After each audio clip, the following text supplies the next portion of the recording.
শত প্রচেষ্টা, শত ধরনের ষড়যন্ত্রের পরে বাংলাদেশ কিন্তু আমরা একটা ডেমোক্রেটিক ট্রানজিশনের মধ্য দিয়ে যাচ্ছে। একটা নির্বাচন আমরা করতে পেরেছি, যদিও সেই ডাইনি ফেসিবাদী ইন্ডিয়া থেকে বসেও বলছিল নৌকা না থাকলে ভোট দিবা না, কিন্তু জনগণ তার কথা শুনে নাই। জনগণ স্বতঃস্ফূর্তভাবে ভোট দিয়েছে। ঈদের মতো আনন্দ করে মানুষ ট্রেনে, বাসে, লঞ্চে করে বাড়ি গেছে, স্লোগান দিতে দিতে বাড়ি গেছে, মানুষ ভোট দিয়েছে। ভোটের আউটকাম যেটা হয়েছে আমি স্বাগত জানাই। যে দলেই জিতুক গণতন্ত্র জিতেছে। প্রথম কথা হচ্ছে এটা, যে গণতান্ত্রিক কিছু প্রশ্ন আছে, ত্রুটি বিচ্ছুতি আছে, থাকবেই। অন্য বছরের তুলনায় হয়তো সেগুলো অনেক কম। কিছু সহিংসতা নির্বাচনের আগে হয়েছে, যেগুলো আমি মনে করি তারেক রহমানের কনসার্নে নেওয়া উচিত। যেগুলো যেমন শেরপুরে জামাতের একজন নেতাকে খুন করা হয়েছে, নির্বাচন একমাত্র খুন হয়েছিল ক্যাম্পেইনের সময়, সেটা আমি।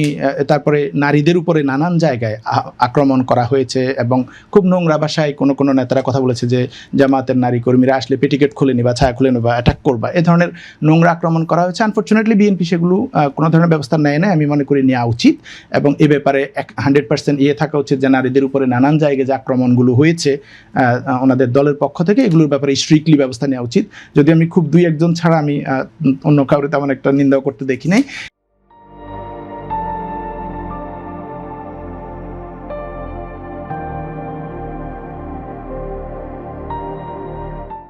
এ ব্যাপারে আমি মনে করি, তারপর আমি বলবো ওভারঅল বাংলাদেশের যে কোনো নির্বাচনের তুলনায় এই নির্বাচনে সহিংসতা অনেক কম হয়েছে নির্বাচনের দিন পর্যন্ত। এটা একটা সাফল্য। আমি বিএনপি এবং তাদের অপোনেন্ট জামাত সহ এনসিপি সবাইকে ধন্যবাদ জানাই। তারা এরকম একটা উৎসবমুখর পরিবেশে নির্বাচন করেছে, সকল অপশক্তি, অগণতান্ত্রিক শক্তির বিরুদ্ধে দাঁড়িয়ে। নির্বাচনের পরে কিছুটা সহিংসতা হচ্ছে। আজকে নিউজে দেখেছেন গতকাল আজকে মিলে 2 জন খুন হয়েছে। এটা খুবই আনফর্চুনেট এবং শখানিক জায়গার বেশি, প্রায় 200-র মতো জায়গায় আমি শুনেছি যে এরকম অ্যাটাক হয়েছে বিভিন্ন জায়গায়। এনসিপি ইভেন চরমনাই পীরও অভিযোগ করেছেন, এনসিপির নেতারা অভিযোগ করছেন, জামাতের নেতারা অভিযোগ করছেন, বিভিন্ন নিউজ আসছে। 2-3 জায়গায় খুনের ঘটনা ঘটেছে। একটা বাচ্চা খুন হয়েছে দেখলাম গতকাল, আর 2 জন অ্যাডাল্ট 2 জায়গায় খুন হয়েছে। কোনো জায়গায় বিএনপির বিদ্রোহী প্রার্থী যারা ছিল তাদের উপরে অ্যাটাক হচ্ছে। তো এইটা আমি মনে করি স্ট্রিক্টলি তারেক রহমানের ব্যবস্থা নেওয়া উচিত। আমি অ্যাপ্রিসিয়েট করি যে উনি বিজয় মিছিল করতে নিষেধ করেছিলেন এবং আমার মনে আছে এটা বেগম খালেদা জিয়া 2001-এ যখন তাদের জোট বিএনপি জামাত তখন একসাথে ছিল, তখনও উনি এই অর্ডারে দিয়েছিলেন যে কোনো বিজয় মিছিল করা যাবে না, আমরা শান্তি শৃঙ্খলা রক্ষা করতে চাই। সো এটা বিএনপির ট্রেডিশনাল রাজনীতির পার্ট। আমি বলবো এটা ভালো হয়েছে।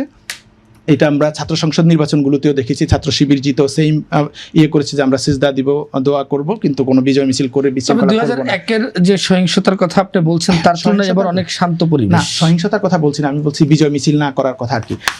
অন্য যে কোনো নির্বাচনের তুলনায় এবারে নির্বাচন ভালো, কারণ এবারে নির্বাচন আওয়ামী লীগ নাই।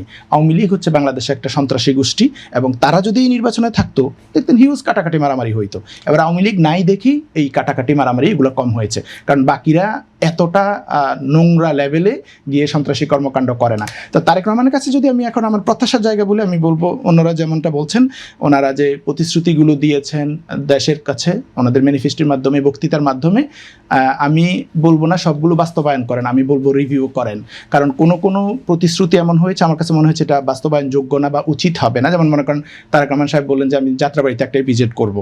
এখন বক্তৃতায় হয়তো হোমওয়ার্ক না করে বলে ফেলছেন, এটা অনেক সময় হয় রাজনৈতিক নেতাদের বক্তৃতায়। আমি বলবো এই যাত্রাবাড়িতে ভিজিট করার মতো আসলে জায়গা না, কারণ বলেননি তারেক রহমান, এটা বক্তৃতায় বলেছেন, সমাবেশের বক্তৃতায়।